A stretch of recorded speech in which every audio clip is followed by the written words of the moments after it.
May was touted as a referendum on his presidency, and Donald Trump has managed to keep his party's reputation intact. The GOP has not only retained the Senate, but has actually gained ground. But it's not all good news for Donald Trump. The Democrats did manage to wrest control of the House of Representatives.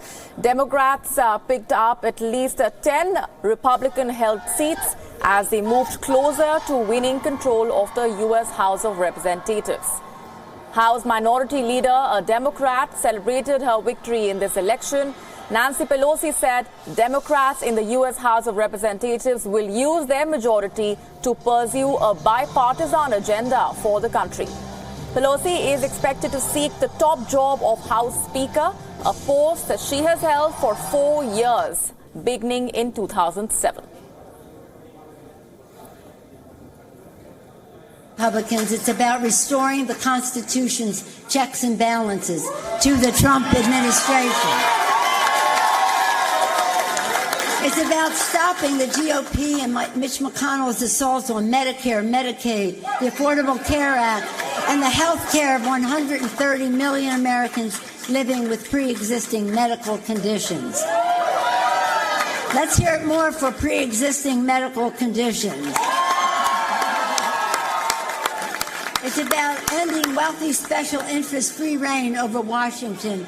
But more than anything, it's about what a new Democratic majority will mean in the lives of hardworking Americans.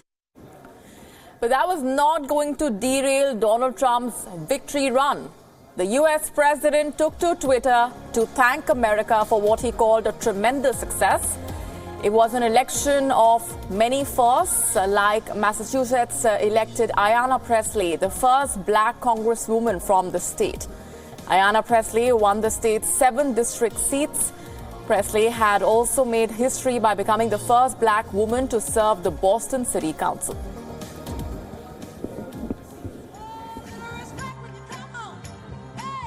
I am so honored and humbled to share both the ballot and the stage with the many visionary, bold women who have raised their hand to run for public office. None of us ran to make history. We ran to make change. However, the historical significance of this evening is not lost on me. The significance of history is not lost on me. And no matter how small we felt at times in community and society at large, my mother made sure I knew that when we walked into that voting booth and we pulled that curtain, that we were powerful. We are standing in our power. The same power my mother told me we had, the same power that compelled me to raise my hand and to not ask permission to lead. So all in all, it's a mixed bag for President Donald Trump. Not only has he managed to retain the Senate for the Republicans, but they have actually gained ground. But the lower house, or the House of Representatives, has been taken over by the Democrats. So what exactly do these results mean for President Donald Trump? Retaining the Senate is a big boost for the conservative legislative agenda of the Republicans. They will focus on putting as many conservative judges on the federal bench. They have already confirmed a record number of Trump-appointed judges in the last 2 years, and that will likely continue. Republicans can also block initiatives passed by the House of Democrats. They will try hard to stall and block just because they have the power to do so. The GOP will also renew efforts to repeal Obamacare, the healthcare legislation they have been against since they came to power. Riding high on this victory, Donald Trump will renew efforts to build the $25 billion Mexico wall and further tighten immigration laws, a major issue on which this election was fought. Republicans have retained the Senate, but they will now face a gridlocked Capitol Hill for the next 2 years as the Democrats gain control of the House of Representatives. It also allows them to open investigation into Trump's finances, businesses or tax returns. It also allows them to probe the Russia election meddling charge more aggressively against Trump and his administration. Democrats can now block Trump's conservative legislative agenda. Even routine spending bills will become a bitter fight between the two chambers. And with majority in the lower house, the Democrats will now have a solid footing to censure Trump.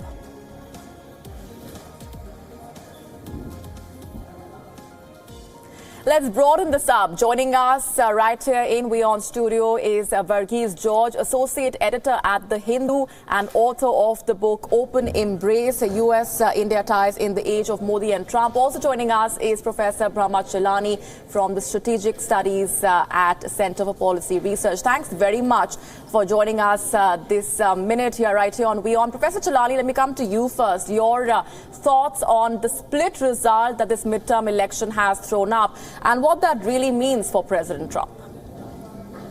There are two things here. One, that this is likely to increase the polarization and division in American society. The U.S. is already more polarized and divided than ever before. And this split election result will further reinforce the divisions and the partisanship in Washington. As for Trump, the fact that the Republicans have lost the House could potentially hobble his presidency, because the Democrats in the House are likely to step up challenge to the Trump presidency in various ways, including by breaking up issues regarding his taxes, regarding the alleged collusion with Russia, and other issues. So even though the real power lies with the Senate, the House has great potential to hobble up a presidency. And I think that the first 2 years when Trump had both the House and the Senate with the Republicans, now he goes into this next phase where the Democrats are going to control the House, and this could spell trouble. But definitely he's not going to be impeached, because the Republicans have strengthened their hold on the Senate, and that is the only good news for Trump. Right, Verghese George, the other issue which has dominated this election is the issue of immigration. And we do expect that with this victory, at least in a part of the House, Donald Trump will definitely go all guns blazing against illegal immigrants. And, of course, when it comes to that wall on the US-Mexico border as well. Yes, I think that is a distinct possibility, and the signs of that were already visible during this campaign. When Trump realized that his campaign, his presidency was at some ways sagging, the way he tried to recover and the way he campaigned for his party, the Republican Party, was doubling down on issues related to immigration. And if you look at some of those minority members that have won the election this time, including the first Muslim woman to the US Congress, all those things actually reflect on the polarization that Professor Chelani mentioned about in the United States. So Democrats are increasingly a party of a coalition of all minorities, and the GOP, the Republicans, are increasingly a party of white Christian nationalism in the United States. And to protect his presidency and to keep his base and the GOP mobilized and energized, I think you will see more measures from the Trump presidency, if not through the legislative measures because of the reasons that we now know, through executive action. There are many things that he can do and he will do on this question to put the Democrats on the back foot and to keep his own base boiling all the time. Should he be worried when it comes to the investigations that are likely to be opened up now by the Democrats when it comes specifically to his finances, to his tax returns? Yes. I don't think the Democrats would be able to go much beyond than what he's already facing. Right. But what is going to happen is that on two critical questions, say for Iran and Russia, Trump, the president and his men want to ease up US-Russia tensions and open up a new era of diplomatic ties and expanding those that particular relationship, while the Democrats are dead against it. So Democrats will do all that they can do to stall his attempt to mend ties with Russia. On another critical question, which is also important from an Indian perspective, is Iran. While the Democrats want to keep the thaw with Iran that President Obama had started, Trump is determined that he will not let that happen, and he is on a confrontational path with Iran. So some of these critical global issues, I think there will be complete paralysis and chaos in the U.S. foreign policy approach. Professor Cholani, would you like to come in here? Would you agree? And also, what does this really mean, as Varghese George was just pointing out, for all of these issues, beginning with Iran? On domestic policy, the difference between the two parties is quite broad, because the Democrats pursue a socially liberal agenda, while the Republicans are clearly conservative on domestic policy. But on foreign policy, as well as on national security, the difference between the two parties is the difference between twiddledee and tweedledum. There isn't much difference between the two parties. In fact, within the Democratic Party, there is a clear split between two groups. One group is left of center, and the other group classifies itself as centrist, when in reality it is right of center. For example, the Hillary Clinton lot, they are as hawkish, if not more hawkish, on foreign policy than the Republicans. In fact, compared to the Trump foreign policy, the Hillary Clinton foreign policy is more hawkish. So I don't think the foreign policy is going to be materially affected by the fact that the House is now controlled by the Democrats. As far as Iran is concerned, I think that's a serious mistake, a serious blunder that the Trump administration has committed. And now that the U.S. has embarked on a new Cold War against Iran, it'll be very difficult for a Democratic-controlled House to undo what Trump has done. And as far as Russia is concerned, there is a bipartisan hostility toward Russia in Washington.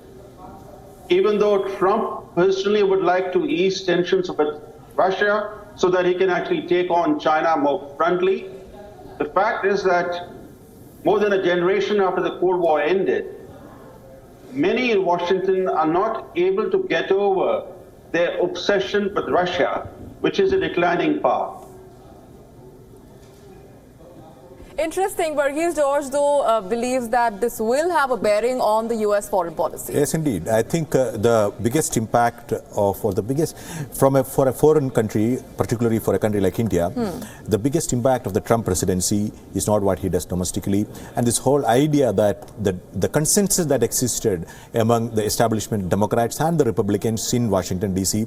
has been disrupted by Trump's politics. What is America's national interest? Who are America's enemies? What is America fighting for? All these questions, there used to be at least, a broad consensus among the Democrats and the Republicans, as Professor Cholani pointed out.